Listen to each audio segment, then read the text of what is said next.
banget ya nak. Nah, Ini kan keren. ini tuh replika prasasti Cianjur. Betul. Ini prasasti ah. Oh, masa sih? Iya. Tuh lihat ada telapak kaki Raja Purnawarman yang disamain sama telapak kaki Dewa Wisnu.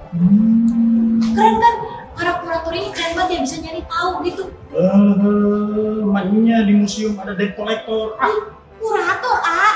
Wah, kurator mah kalian itu. Itu bakal kurator itu detektif. Pakai selotip segala. Detektif A yang meneliti dan menelaah. Biar nih, ini ada di sini nih, biar tahu kalau itu benda bersejarah. Begitu. Karena kurator ada di sini. Iya. Oke. Ini keren kan? Bu Alno ya, nemu duit 2.000 aja nih. Kagak tahu itu punya siapa. Gampang bro. Kita aja jadi kalkulator. Ambil 2.000, 1.000. Kalkulator. Aman. Udah. Selamat datang di tur virtual Museum Nasional Indonesia. Perkenalkan, saya Boa Sartika. Dan saya Bayu Darmawan Saleh. Kali ini kami berdua akan menjadi guide alias pemandu untuk Anda semuanya. Tenang aja, kita udah diimunisasi. Vaksinasi. Pakai P atau A, I, vaksinisasi. Udah pokoknya itulah, yang penting mah aman. Kita udah aman. Dalam rangka ini kita mau ngenalin Ada 6 koleksi benda bersejarah milik Museum Nasional Indonesia yang berasal dari kawasan Indonesia di daerah Jawa bagian barat. Jujur Bu A penasaran banget ah. Penasaran? Iya, karena Bu A nih waktu sekolah nih belajar sejarah cuma dari buku. Itu juga bukunya boleh minjem ah. Ngebalikin atau? Ini masalahnya pas Bu A baru baca nih tentang prasasti ya, udah diambil sama yang punya. Taruhnya bisa. Ini makanya miris, makanya nih gua pengen tahu nih apa aja sih benda bersejarah selain prasasti. Di sini. Ini makanya pantun dulu kali ya. Pantun. Tapi cakep ini ya. Alhamdulillah. Saya yang cakep dong, kan saya yang pantun. Gimana sih? Nah, nih, dengerin ya. Ya. Rumah dibedah, tanahnya lebar. Cakep. Ayo dah, gua udah kagak sabar. Cakep. Pantun mah gampang. Nanti juga Bayu bawa galan pantun. Apa itu pantunnya? Nanti aja terakhir. Udah, ayo kita dengerin. Ayo. Udah kagak sabar. Ayo.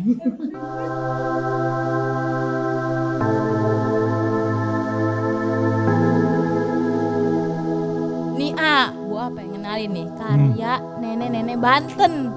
Wah, Nini Banten. Responnya gitu doang. Nih, Ya, Nini Ban. udah gua mau baca.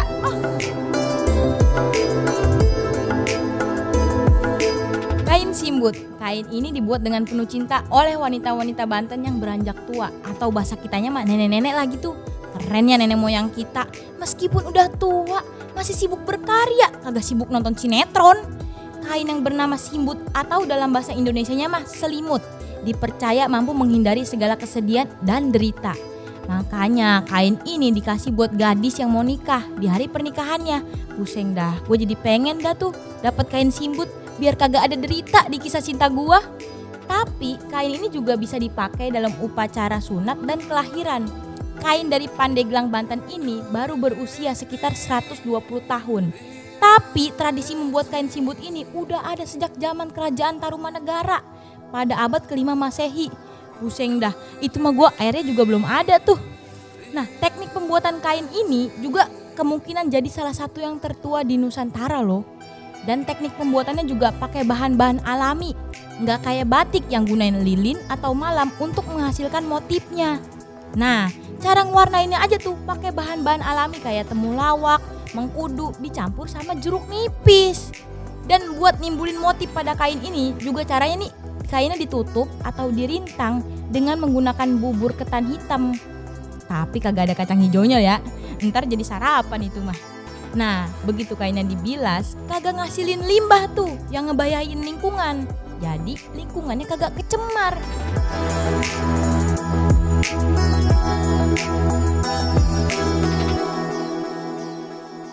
Itu apaan, A? Koleksi museum. Dah nyebelin banget dah. Itu namanya apaan? Namanya Padrao. Oh, Padrao ini selalu dibawa rombongan pelayaran kerajaan Portugis mulai abad ke-15. yang dipakai sebagai penanda wilayah kekuasaannya. Tuh, lihat aja tulisannya tuh. DS-POR, singkatan dari Do Senhorio Portugal alias milik kerajaan Portugal. Padrao ini ditancapkan 500 tahun yang lalu di Sunda Kelapa yang sekarang jadi Jakarta. Sunda Kelapa ini merupakan pelabuhan sibuk kerajaan Selat Sunda dan masuk jaringan perdagangan internasional rempah yang membentang sampai Eropa. Bertonton cengkeh dan pala dari timur Nusantara mampir ke sini. Di kerajaan Sunda sendiri melimpah komoditas rempah berupa lada. Tapi di abad segitu situasinya lagi bergejolak, lagi panas guys. Pengaruh Islam lagi menguat di Samudra Hindia. Nah, kapal-kapal Portugis muncul sebagai kekuatan baru. Dan demi mempertahankan kemerdekaannya dari kerajaan Demak, Raja Sunda Surawisesa mengatur perjanjian sama Portugis. Ya, kalau dalam bahasa kita mah kira-kira begini. Wahai Portugis, kalau mau bantuin saya, nanti saya kasih lada berkarung-karung setiap tahun.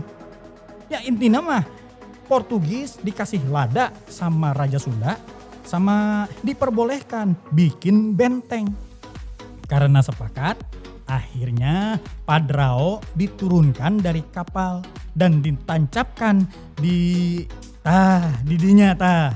Sungai Ciliwung. Tapi setelah 5 tahun perjanjian, bantuan teu datang-datang. Aduh, karunya pisan si Raja Sunda teh. Di PHP ku Portugis. Zaman baheula ge ya PHP. Aduh.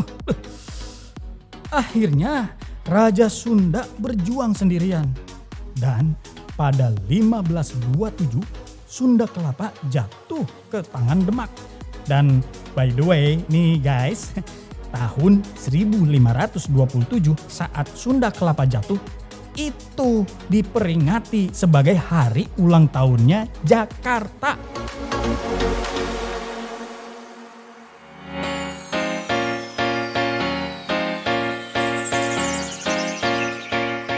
Akhirnya tahu endingnya. Hah? Ending naon? Drakor? Bukan, ini tentang prasasti Tugu.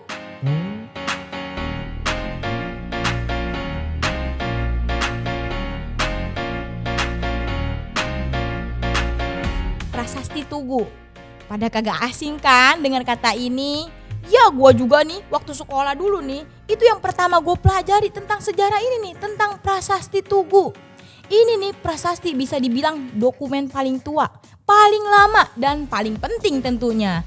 Di zaman nenek moyang kita dulu nih, di abad ke-5, batu bulat ini jadi saksi membentangnya kerajaan Tarumanegara hampir setengah pulau Jawa.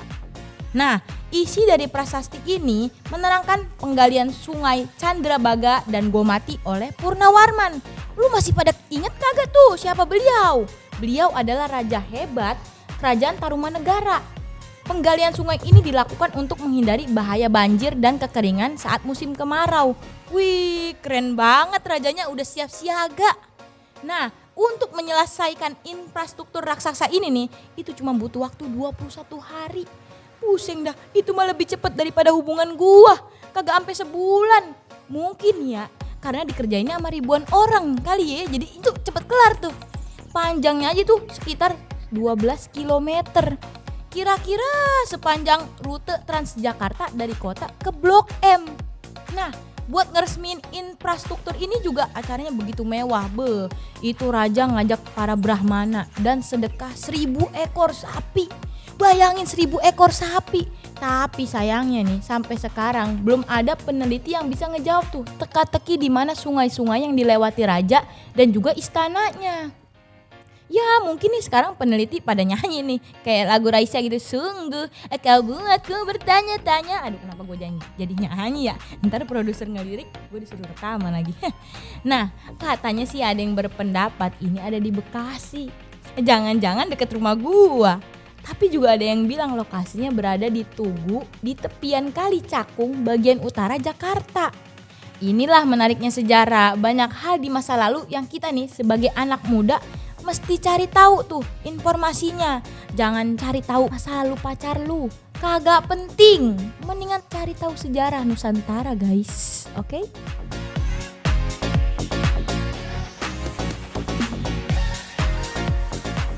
Nah, ini mah AA aja yang baca narasinya. Gue gayaan narasi, pantun aja belum? Hei.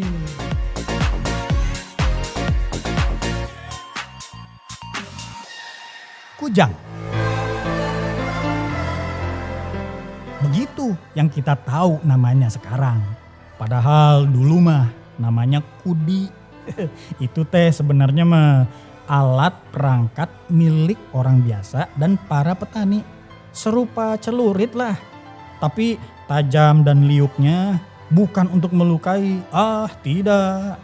Kudi ini fungsinya untuk membabat rumput, gelagah, perdu, dan tanaman pengganggu. Supaya bibit padi bisa disemai dan kehidupan petani kembali dimulai. Dengan kata lain, kudi diniatkan untuk memelihara kehidupan, bukan mencabut kehidupan. Mencabut kehidupan. Sieun.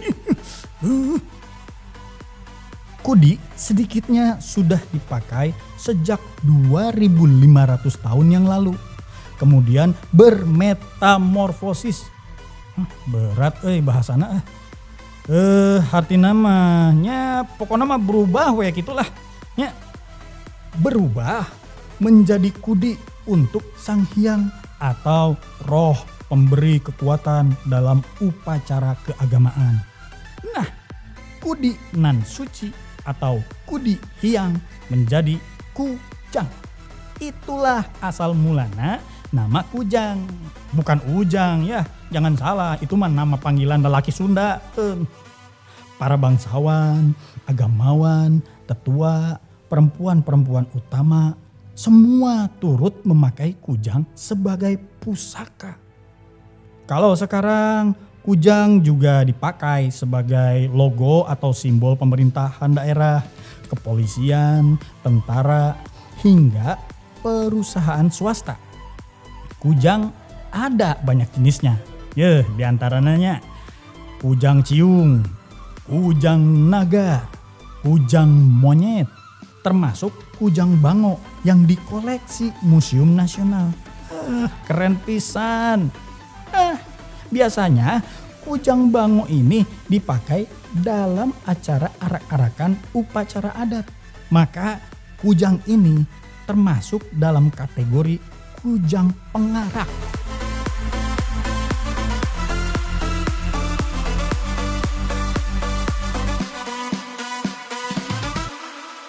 Nih mau tahu kagak aksesoris nenek moyang kita? Nih lagi. Ih, bukan, ini mah semua perempuan pada zaman dulu. Ya perempuan nanti juga jadi nini. Ya udah lu mau baca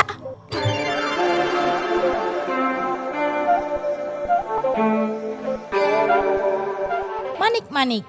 Sejak masa prasejarah, nenek moyang kita nih udah suka pakai manik-manik. Wah, gua kira manik-manik ini ngetren pas zaman anak milenial doang gitu. Ternyata malah kita nih yang ikutin tren nenek moyang. Penggunaan manik-manik ini sebagai perhiasan, pelengkap upacara keagamaan, dan bekal kubur dalam tradisi penguburan. Banyak bahan yang digunakan untuk membuat untayan ini. Mulai dari kayu, kulit kerang, tulang-tulang, dan gigi hewan, sampai kaca dan batu-batuan permata. Beragam juga ya bahannya, sampai ada yang pakai gigi hewan. Gue jadi pengen nih bikin manik-manik tapi pakai gigi gua. Siapa tahu kan jadi tren di zaman sekarang, terus gua jualin laku. Lumayan kan peluang usaha. Untung gua dapet, gigi gua habis. Jangan diikutin ya ide yang begini ngaco.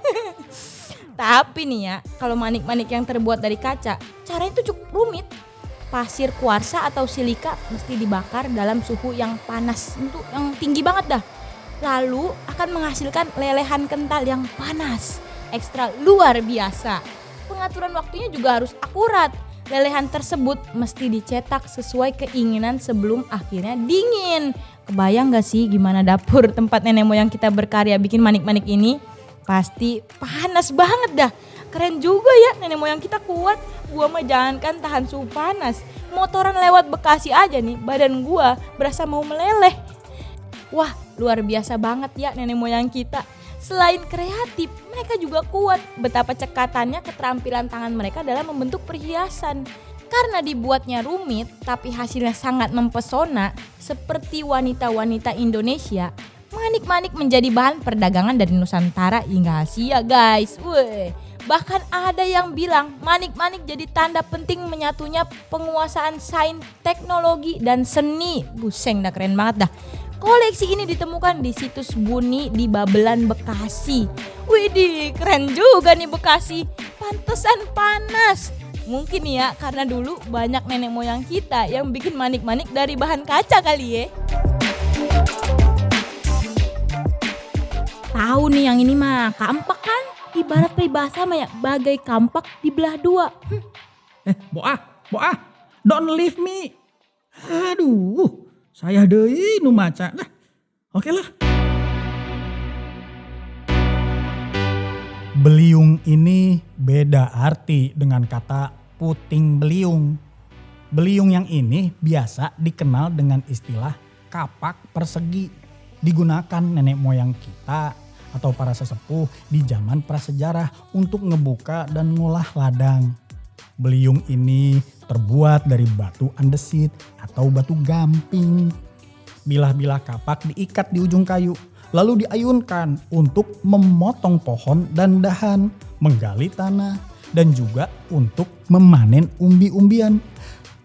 Apalagi umbi-umbiannya diparut, digerus alus, diadon, asupkeun oncom, terus digoreng jadi we combro haneut. Jadi ngaledadak lapar aing. Tapi ada juga kapak beliung yang terbuat dari batuan setengah permata seperti kalsedon, agate, jasper yang memiliki warna mengkilap. Wah, pokoknya mah herang centrang perenang maincrang lah. Bentuk mereka lebih halus permukaan punggung dan badannya. Inilah yang disebut sebagai belincung. Di masa lalu, belincung ditemukan di daerah Majalengka. Belincung ini bisa dibilang mulus banget. Aduh, halus pisan pokoknya mah. Jika bayi nu baru lahir ke dunia. Gak ada tuh goresan atau gompelan karena benturan dengan pohon, batu ataupun tanah. Nah, karena belincung yang mulus ini, para ahli berpendapat belincung ini bukan buat bercocok tanam atau alat bantu berkebun. Tapi sesepuh atau nenek moyang kita menggunakan kapak perseginan indah ini untuk upacara, bekal kubur, atau alat tukar. Dan mitosnya belincung ini dari batu petir. Menurut ilmu prasejarah Neolitik, pada masa itu sudah ada keahlian, pemikiran, kepandaian. Manusia prasejarah sangat mengenali karakteristik batu-batuan. Teknologinya mengupam alias menghaluskan. Waduh, hebat para sesepuh nenek moyang kita. Ternyata punya keahlian mengolah bebatuan.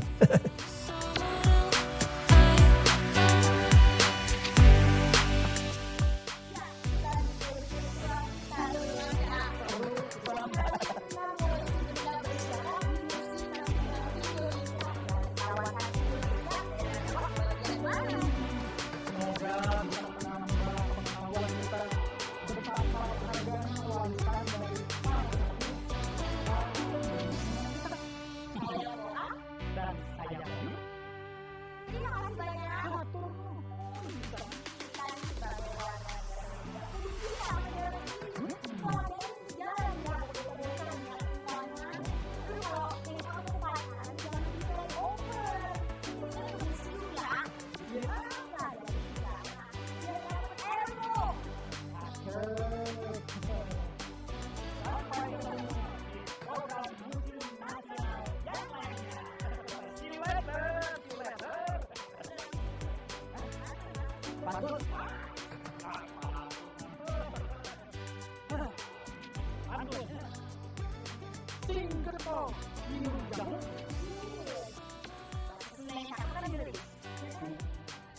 Nuhuna